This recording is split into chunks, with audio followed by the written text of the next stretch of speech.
Hi! So, there's Nerf ammo everywhere. I can explain that, but I'm not going to. Oh, the humanity! I'm just going to say it was thoroughly and completely deserved. Holy shit, that was a cool movie. I really enjoyed that movie. Welcome, by the way, to the post show of BEAGLE Movie Club, Edge of Tomorrow, or Live, Die, Repeat, as the true title can and should be. AKA Groundhog Day of Death. Groundhog Day of Death. That's a really good one. Yeah. I kept waiting for Bill Murray to pop up at some point. Or a groundhog, one or the other. Alright, so I really enjoyed that. Oh, that's what the mimics were, didn't you know? Just very mutated groundhogs. Really fucking weird groundhogs. Spoiler alert. We're going to cuss because I usually drink heavily during these. It's because I'm surrounded in a room by a bunch of people who love puns. I hate puns! But it's not a thing. And officially, Meg is my favorite, and everybody else is a bad person. Thank you. There it is. But that has nothing to do with anything. It's just the truth. So, I really enjoyed it. I have this thing with Tom Cruise in that I generally enjoy just about every single thing I have seen him do. I enjoy him as a performer. I just really don't like him as a person. And he's definitely the epitome of separate the art from the artist. But that's just kind of a thing for me. But I really liked him in this. I liked Emily Blunt in this. And Bill Paxton, once again, as, yet another M1A1 standard issue military dude. With a really cool cameo by Tony Todd. It's fun watching him die over and over again. Yeah, well, for those who hate him, yeah, there's that.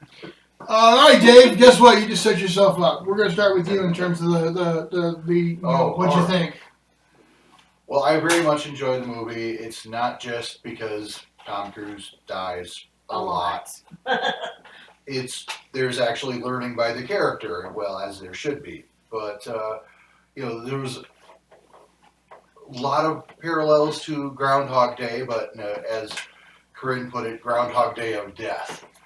It's like, that's not a day I would do over and over again. Thank you. All right. Very much enjoyed it. Meg, I know there was a thing for you in this one. Go ahead and tell us what bugged you, because I think I agree with you. Well, I can enjoy a movie with a real bitch in it, and then I love it when it has a really strong, badass female character. Those are two different things. But the obligatory kiss just made me want to vomit. There's no need, I wish Hollywood would get out of their mind, that idea out of their mind that a male and female character at some point have to get together in some way, and it just annoys the hell out of me. But Tom Cruise is my little bitch, and Helen Hunt. Emily Blunt. Now that would have been a movie. Helen Hunt. Emily Blunt is my badass female character. If I may. I was going to save you for last. Well, there's a really important point I need to make right now. Then you make your point right now. Yeah. Because what's really interesting about that on-screen kiss is that it, was completely unscripted, was not directed by Doug Liman, was not in place in any way except for the actual choice of Emily Blunt, who said in an interview, it just felt right, so I went for it. Ugh. So it was her choice as opposed to in the script. Yes. Okay, that makes it worse. Well, on two levels. It's better that it's not Hollywood doing it. But it's worse that it's her. You know what? Well, I would rather it be scripted, and I would rather that you said Tom Cruise was the one, because I can't stand him, and now my opinion of Emily Blunt took a dip. Say what you will, he's a good-looking son of a bitch. The director could have said, cut, do it over. I think Sorry, I'm straight as a Kansas highway. Yeah, I'm biased. I once dated a guy that looked just like him, and he was a schmuck and a half. I'm straight as a Kansas highway, and I probably wouldn't date the man even if I were gay, but he is a damn fine-looking dude. So she may have just decided Tom Cruise is cute, and this one I want a chance to kiss him. I mean, it could have been just as easy as that. All right, Ross, we'll come back to you for more stuff, but that is a very But valid he's a point. fruit And bat. actually, it's really interesting to point out. I watched him stand up and jump up and down on that couch with Oprah. Yeah, he is a freak bat. Yeah, completely staged bullshit that was, but that's a whole other topic. I think it's Sean. Sean! I liked it. I did not care for the ending, though. Not the kiss part, but the whole happy ending. That felt really tacked on. That felt like a Hollywood intervention. I think it would have been better if they had just sacrificed themselves to save the world. Like everybody's dead and the world. Yeah, that. And the world moves forward in time. That the Rogue makes One ending. Yes. far more sense. Yeah, Rogue And it would have good been one, far Ross. more satisfying. Good Yeah. one. But in painful, but more satisfying. Yeah, but that's another thing, though, is not only did they survive, but they conveniently got put back right at the beginning of the movie, but still the aliens were dead. It just didn't make any sense. It was just such a silly, tacked on, contrived happy ending, yeah. What was her rank, by the way? Sergeant. Okay. Because I was like, the way she got up and, like, Well, talked to him. Yeah.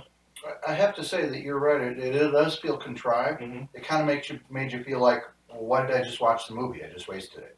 Because they went forward, but it's just like, as far as the world was concerned, we're going to get them, and they gave up. We're done. Right. So, Yeah. and Tom Cruise being the only character that knows what happened. Yeah. So that, in terms of the logical flow from there, I don't have a problem with it. The logical flow at all doesn't make sense. He got a chance to do a reset, but yet somehow they were dead. That doesn't. You're right. Yeah. It just feels good without. It was a cheater. It didn't make logical sense from the world building they had done. And that feels like they had originally had the sad ending, and then some suit went, oh, that's a bummer. We have to put a happy ending on there. Focus groups. Focus groups. That's about the another video we watched earlier. Focus groups. Maybe So- that's why it didn't do as well in the theaters as they were. So is hoping. it because the Omega's blood was what seeped into him that it took Yeah. him all the way back to the beginning? That's how I imagine it. You can make it make sense in your head, and hell, it's the kind of thing I might pull. I might even try to justify in a role playing game where I didn't want to kill my player characters. That's what it felt like. Was and I would know that I did that. I would know like I really made that cheese dick just to save my player characters, and that's kind of what it felt like. Was a cheese dick move to save player characters. Donovan, any additional thoughts to throw into the? Oh, we're supposed to be thinking after that movie. Yeah. Doesn't matter because it all got reset. I enjoyed it just as an action flick, but beyond that, it's nothing that was earth-shattering or shook me. Again, I enjoyed it as That's my phone. It's on my desk. Okay. Dave, if you could grab it, that'd be nice. so. Nothing much to add. I believe Ross will peel away the layers of the onion and reveal the wisdom of this movie, what little there is. I will leave it to him to do that. By the way, I'm assuming you're saying it the same way that I would, which is that with respect and not Ross, damn, you're gonna ruin everything by pulling it apart. No, it's one of those things where he knows more than anyone else about movies. I know we're gonna miss him having for this. Carinn, did you have anything you want to throw in from off camera? Why did I watch that? So you didn't enjoy it? It was great up until the kiss and then the reverse blow off. It just So if if they had cut it, well, first excise the kiss and then end it with the dropping of the grenade pins. that was a good move. Yeah. That would have been where it should have ended. Or you could even go so far as to show And the big bottom aftermath moves. where you could even do a whole world to save thing, but Fine, everybody but did skip it the Omega blood, skip the reset to the beginning of the movie, because it was so fucking cheesy. Yeah, well, Chris. I actually didn't have a problem with the kiss. I had a problem with the time reset thing at the end. Because, yeah, like everyone else, I think that was cheesy. But I didn't actually have any issues with the kiss. Again, I'm biased. Yeah, I'm Scott? pretty much the only one having Hey, that opinion. I right now, fall so. on the no. The kiss was kind of contrived. The ending was a cop out. And however, I do want to add, this movie made me not want to be a Scientologist even more. I mean, he's bad at his job. Every time I see one of his movies, I want to be less and less a Scientologist. That's just your Thetans talking. Don't knock my Thetans. You need to be cleared. And then What you'll is be it? okay. Yeah, you need to have your. Hail Xenu, Dave, did we get everything from you? my lord and master. Okay. Then we will take it to Ross Take it to for Ross. his expert breakdown. Well, one thing I was going to say, I thought that the her sword was very anime looking. Yes. And I thought that the exoskeletons and the sword were pretty cool. Like I thought that was tech. I fucking Yeah. love, Yeah. man. It does bring me back to the other One comment. of- I'm surprised that she didn't make him have a sword too. One of the reasons why I'm really glad I watched this is for the Freedom Squad stuff. That would have taken time to make. Hers just looks I like a kinda doubt modified she only had helicopter one. blade. Basically, that's what it was. I want one of those suits. Well, So, overall, I like the movie quite a bit. I think it's good, but not great. I think some of the flaws we've talked about keep it from being great, but there are parts of it that are excellent. Love seeing Tom Cruise die over and over again. Yes. Very fun. The aliens are really cool. The concept, the idea is really, really cool. There's a lot going on that's really, really fun about this movie. So I like it quite a bit. I wouldn't say it's great, but it's certainly good. I'm good. Your leg's broken. I'm good. Yeah, it's not just that he dies, but the comeuppance sure. over and over again is pretty So, satisfying. few things about what we talked about. So, in the light novel that this is based on, the main character is called KG, so they turn it into Cage. And Rita uses a sword because she finds herself running out of ammo during all her resets, Mm-hmm. which is why she has learned to use a melee weapon. Which is why I'm surprised he didn't end up with the same kind of Well, situation. they put a scene in the movie where he specifically requests a shit ton of ammo to kind of get into that. So there's that. It's not Tony Todd. It's Terrence Maynard. This guy's name, by the way. Really? Yeah, I know. I thought it was him at first too, but it's that's not- it's not Tony Todd. Yeah. Huh, he looked a lot like him. Anyway, so one thing that's really interesting about this movie is that Tom Cruise spent 2 months working on and developing the suits, which weighed about 85 to 90 pounds.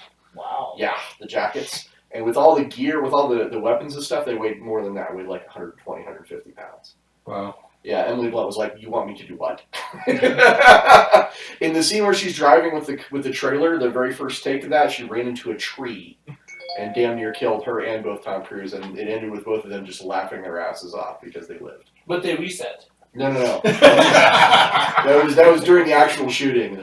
She crashed into the tree. Yeah. Tom Cruise was a big fan of this movie, really, really wanted it to be made. It had lingered on the blacklist in Hollywood for years of scripts that everyone thought should be made but never did. And there's a lot of extra little, fun nods and adds to the light novel in which it's based. For example, if you notice his suit, the basic language that the suit uses is Japanese. So anyway, I liked that. there's quite a bit more to find out about this. There's a really, really long list of trivia on IMDb. Go look it up. But at the end of the day, I thought Live, Die, Repeat / Edge of Tomorrow was a pretty darn good film. I would like to see more films try ideas out like this. Oh, last point that I think is important. The aliens were some of the alien designs were from Guillermo del Toro, and you can sort of tell. Oh yeah. The The alphas especially. you can sort of see it. Interesting. That's it. I thought it was kind of funny you talked about all the marketing for the movie, and then the movie Tom Cruise was in marketing. Yeah, It was just basically. like, The marketing market. It's a very lucrative market. Like I said, and Donovan did point us out at the very end, he wanted us to look at the credits. I was like, is there stingers? He said, no, just look at the cool diagrams. And it's true. For one of the projects I'm working on, Freedom Squad, and all the cool tech, all the cool advanced military tech was kind of The jackets. interesting. Well, even the helicopters, the transports were really cool. The four copter, the quadcopter stuff, and just all the different weapons and stuff. So, Future of the Oscar. Woo! We made it! We made it through the film! Oh god, he reset it. well, one last thing, and it's just a little thing for me. Evil League Movie Club. Skipping next week. What is? Genghis. on. Oh yeah, we're definitely skipping next week. So yeah, there'll be no movie next week because we're all gonna be tied up with other stuff for right before for Genghis Khan. just keeping an eye out on the Evil Beagle Movie Club Facebook group for what will be the next movie, because I have no idea at this point, but I'll figure something out. But, just a personal thing. I don't tend to be very starstruck. I mean, certainly respect stars, and I'm like anybody else. You meet somebody who's kind of cool that you've seen in a lot of things. It's hard not to be kind of like, ooh. But I got a chance to actually become friends with someone who became something of a star. But I think he was a star not just because of his performances. He was a star because of who he was. An intensely passionate, creative, spirited soul who was a part of my childhood and then became a part of my adulthood. Again, as a friend, I had a fantastic encounter with him at Fort Collins Comic Con recently and got a chance to sit down and talk with him in the most odd situation. We were in this like kiddie daycare kind of room with little tiny chairs we were sitting on, catching up. I lost a friend and the world lost a great guy recently. And Richard Hatch, I just want to dedicate this episode of Evil Beagle Movie Club post show to you. No, dedicate a better movie. No, it's not about the movie. He would have appreciated the action and the adventure and the interesting part of the story. He really would have. Anyway, it's in my mind and it's in my heart. So you're going to let me say that I'm dedicating this post show to him. Richard, I hope you're enjoying the next adventure. And if there is anything to be seen on the other side, we'll see you there, brother. Thank you for everything. And that's it for Evil Beagle Movie Club this week. We'll see you in a couple of weeks. Cheers, and we're out.